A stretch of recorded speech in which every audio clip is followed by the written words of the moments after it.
I know you've decided कि MBA करना है, but अब confusion start होता है that do you want to do an MBA with WorkX or without WorkX? So therefore, I have some thoughts to share with you after having passed out of an Indian MBA myself, and I hope these thoughts will help you make a better decision about your career.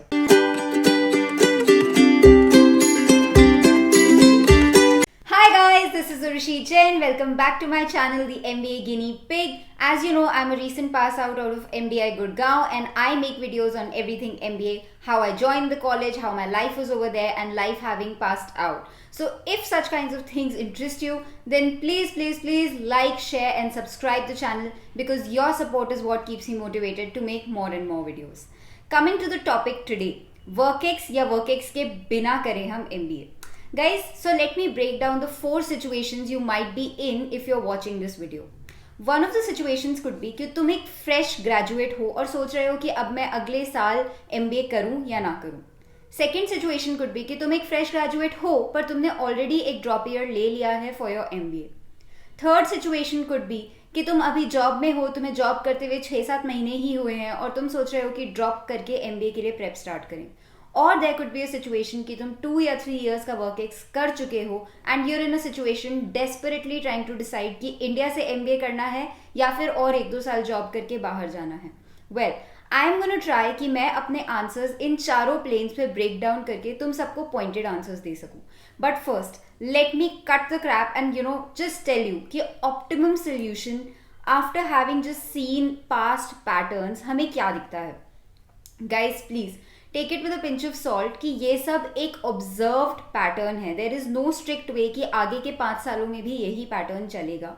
But ऐसा देखा जाता है कि India के MBA degrees में कहीं भी work ex compulsory नहीं है, as you would see, unless it is actually a program which specifies कि 5 साल वर्क एक्स होना चाहिए. For example Indian School of Business, और if you go to any program which is especially meant for WorkX people in IIM Ahmedabad or MDI Gurgaon, etc. But if it's a program which doesn't specify लेकिन उनके criteria में कुछ marks allotted हैं to WorkX, so definitely if you have a WorkX it will be easier for you to get into the college. But ये WorkX का criteria भी first of all कैसे चलता है. So supposing I say you get 2 points if you have 1 year of WorkX, you get 4 points if you have 2 years of WorkX, you get 6 points if you have say 3 years of WorkX. It could be if you have 4 years of WorkX they will give you again 4 points. If you have 5 years of WorkX again that points decrease.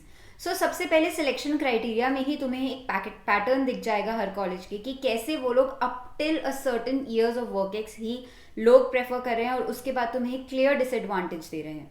ये criteria बहुत ज़रूरी है check करना, क्योंकि इससे तुम्हें idea लगेगा कि इन जनरल इंडस्ट्री में क्या प्रेफर्ड है.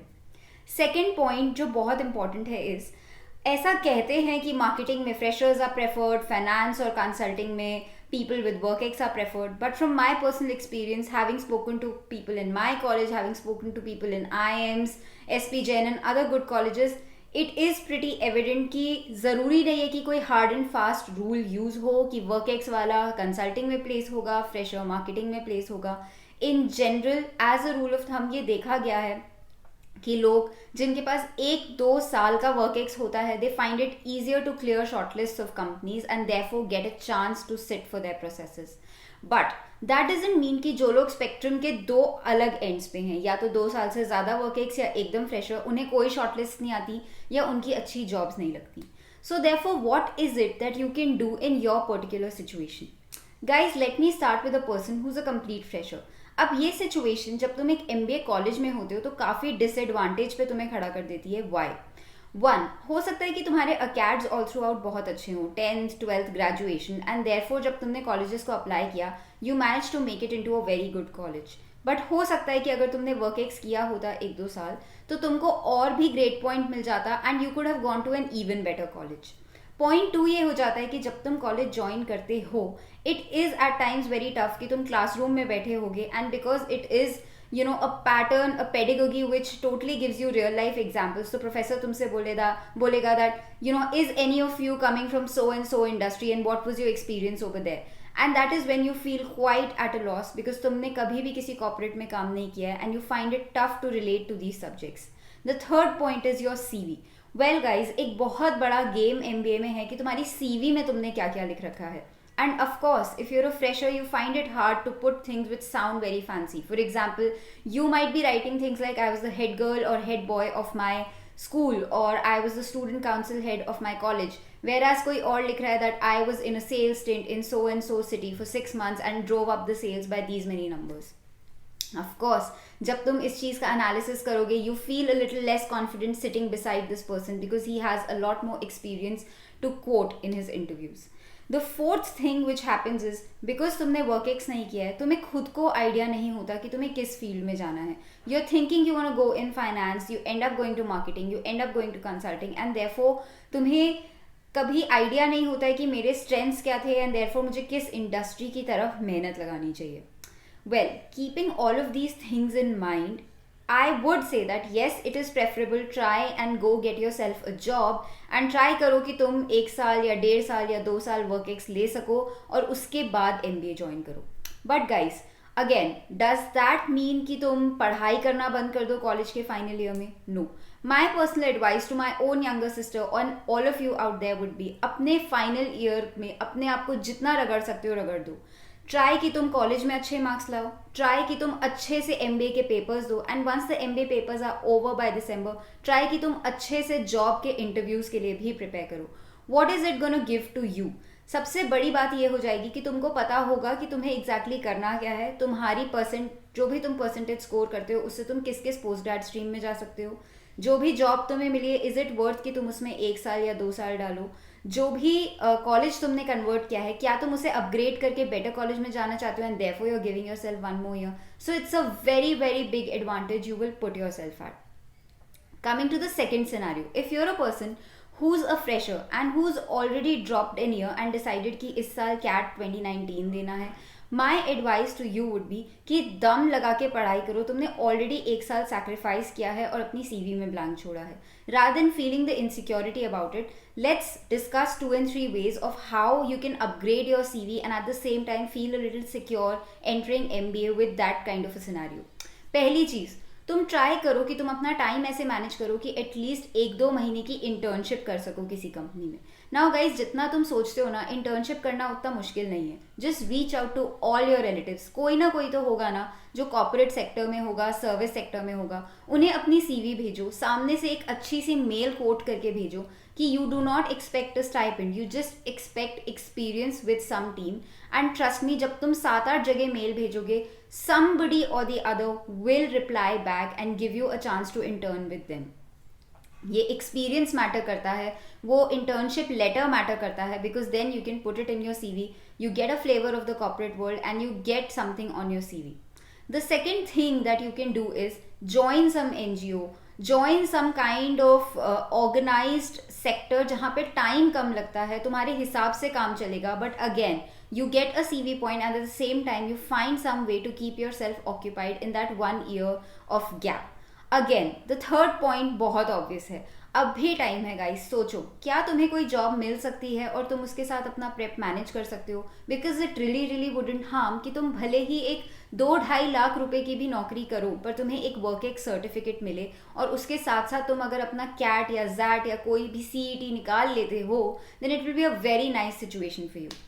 Now coming to the other extreme of the spectrum, अगर तुम्हें 2.5-3 साल का वर्क एक्स है, और स्पेशली अगर तुम एक इंजीनियर हो जो शायद से एक विप्रो या इन्फोसिस इस टाइप की कंपनी में काम कर रहे हो, guys I am sorry, my advice to you would be please जल्दी से एक एग्जाम लिखो और उस जगह से निकलो. Because the second you start exceeding that 3-year mark, see for the industry you're a redundant property in a way. Why?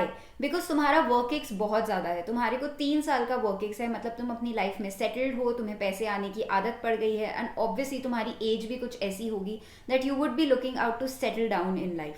Whereas अगर तुमने इसे और खींचा तो you will be of no use to them. Because the truth of the fact is कि अगर कोई भी कंपनी एक PGPM या PGDM प्रोग्राम से रिक्रूट्स उठाने जा रही है, they know they are gonna face a crowd जो फ्रेशर्स होंगे या 2 से 3 साल वर्क एक्स लेके आएंगे, and therefore these people are still agile enough to be trained for dirty jobs. Do not think कि तुम किसी भी कंपनी को ज्वाइन करोगे और सीधा चीफ मार्केटिंग ऑफिसर या चीफ फाइनेंशियल ऑफिसर बन जाओगे. They want people to do the ground work जो कोई और सीनियर इंसान नहीं करना चाहता. Therefore that agility they doubt if you have too much work ex. So अब सोचना छोड़ो, 3 साल वर्क एक्स हो गए हैं, डिसाइड करो कि और 2 साल करके तुमको वर्क एक्स वाले प्रोग्राम्स में जाना है या this is the time for you quit prep and get into an MBA college. Coming to the guys who are in between, अगर तुम्हें वर्क एक्स करते हुए 5 महीने हुए हैं, 6 महीने हुए हैं, 1 साल हुआ है, गाइज इट्स हाई टाइम कि अब तुम्हें आदत पड़ गई है नौकरी पे जाने की, तुम्हें पता है तुम्हारा शेड्यूल कैसा है. डिसाइड करो, अगर तुम्हें एमबीए करना है, start prepping with your job. सुबह नौकरी पे जाने से 2 घंटे पहले जल्दी जाके पढ़ाई किया करो, वापस आके पुश करो अपने आप को तो 3-4 क्वेश्चन सॉल्व करने के. English is not that taxing to the mind. अपनी VARC सेक्शन प्रैक्टिस करो, बट अब एग्जाम के लिए पढ़ना शुरू करो. Trust me, I know people in my college जिन्होंने जॉब के साथ पढ़ाई करनी स्टार्ट करी, 3 महीने मॉक एग्जाम्स लिख के उन्हें एनालाइज किया, and they did manage it to a good college like MDI Gurgaon. And similarly I know people who've managed it to IIM Calcutta, Bangalore, Ahmedabad. So nothing is impossible. Don't think कि मैं job में फंस गया हूँ, जब तक इसे छोड़ूंगा नहीं प्रेप स्टार्ट नहीं होगी. ट्राई, क्या तुमसे प्रेप फिट हो पा रही है ऑफिस टाइम के पहले या बाद, और थोड़ा तुम्हें गिव अप करना पड़ेगा ऑन योर एम्बिशंस. वो बोनस इस साल थोड़ा छोड़ दो मोह माया, अपनी पढ़ाई पे ध्यान दो. So these are the 4 points that I covered for you कि कैसे तुम मैनेज कर सकते हो ये 4 situations. If you still feel कि कोई और पॉइंट है which you want to discuss with me, please leave a comment, and as you know I read all of your comments and I will try my best to answer something which suits your situation. Let me know if you enjoyed this video. Bye guys.